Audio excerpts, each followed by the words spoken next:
Saudara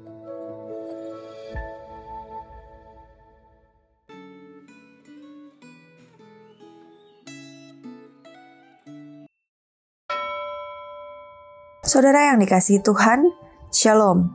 Hari ini kita akan merenungkan firman Tuhan dari kitab Kisah Para Rasul 1 ayat 12 hingga 26. Mari kita berdoa terlebih dahulu. Tuhan Bapa kami, biarlah hati setiap kami seperti tanah yang subur yang siap menerima benih firman Tuhan, sehingga firman-Mu itu boleh berakar dan bertumbuh di dalam kehidupan kami.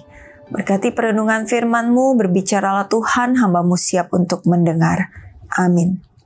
Saudara, saya akan membacakan dari kitab Kisah Para Rasul 1 ayat ke-12 hingga 14. Rasul-rasul menanti-nanti. Lalu kembalilah rasul-rasul itu ke Yerusalem dari bukit yang disebut Zaitun, yang hanya seperjalanan sabat jauhnya dari Yerusalem. Setelah mereka masuk ke kota, naiklah mereka ke ruang atas, tempat mereka menumpang. Mereka itu ialah Petrus dan Yohanes, Yakobus dan Andreas, Filipus dan Thomas, Bartolomeus dan Matius, Yakobus anak Alfeus, dan Simon orang Zelot, dan Yudas anak Yakobus. Mereka semua bertekun dengan sehati dalam doa bersama dengan beberapa perempuan, serta Maria ibu Yesus, dan saudara-saudara Yesus. Demikian jauh pembacaan firman Tuhan. Saudaraku, keputusan orang Kristen, baik sebagai perorangan maupun bersama-sama, seharusnya dilandasi oleh kehendak Allah. Agar keputusan yang diambil sesuai dengan kehendak Allah, maka kita harus mengikuti pimpinan Roh Kudus. Roh Kudus memimpin umat Allah dengan berbagai cara. Cara yang paling umum adalah Roh Kudus mengarahkan saat kita berdoa, baik saat kita berdoa secara pribadi maupun saat kita berdoa bersama dengan saudara-saudara seiman. Di dalam bacaan Alkitab hari ini, kira-kira ada 120 orang yang setia dan beriman kepada Yesus Kristus.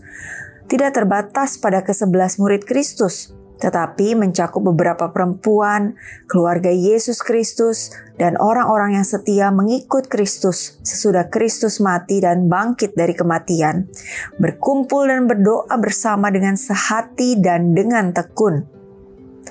Pada suatu hari, Roh Kudus mengingatkan Petrus untuk memilih pengganti Yudas Iskariot, dengan maksud agar murid inti Yesus Kristus tetap berjumlah 12 orang. Melalui pergumulan dalam doa yang puncaknya adalah membuang undi, akhirnya Matias terpilih sebagai pengganti Yudas Iskariot.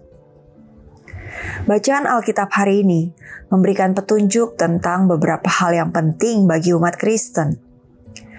Yang pertama, bila kita ingin menyesuaikan hidup kita dengan kehendak Allah, kita perlu membangun ketekunan untuk bersekutu di dalam doa.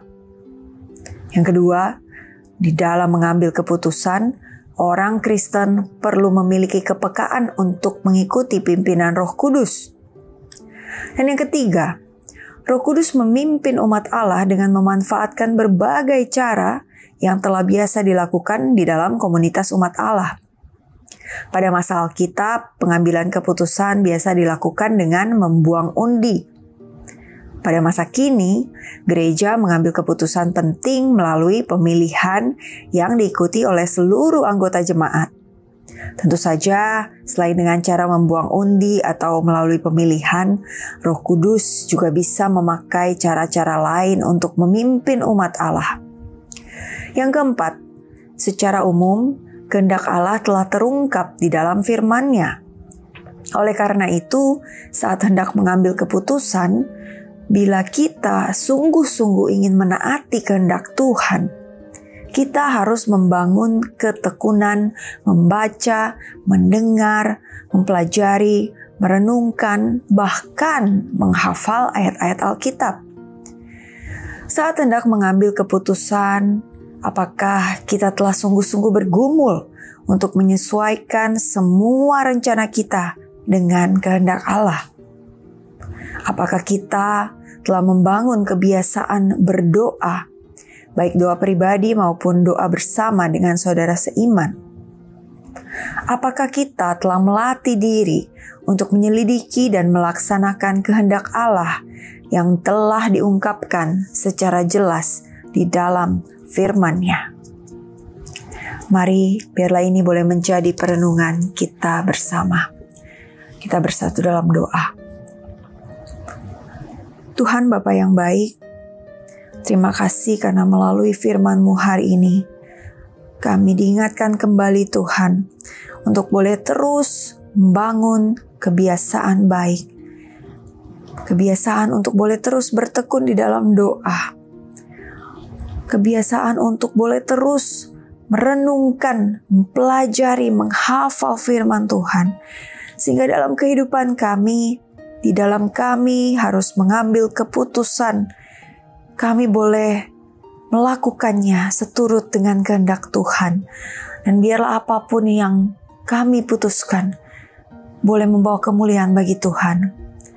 Terima kasih Tuhan buat firman-Mu hari ini. Biarlah setiap jemaat-Mu boleh melangkah dalam hidup ini, seturut dengan kehendak-Mu. Di dalam nama Tuhan Yesus kami berdoa. Selamat menjalani aktivitas, Tuhan Yesus memberkati.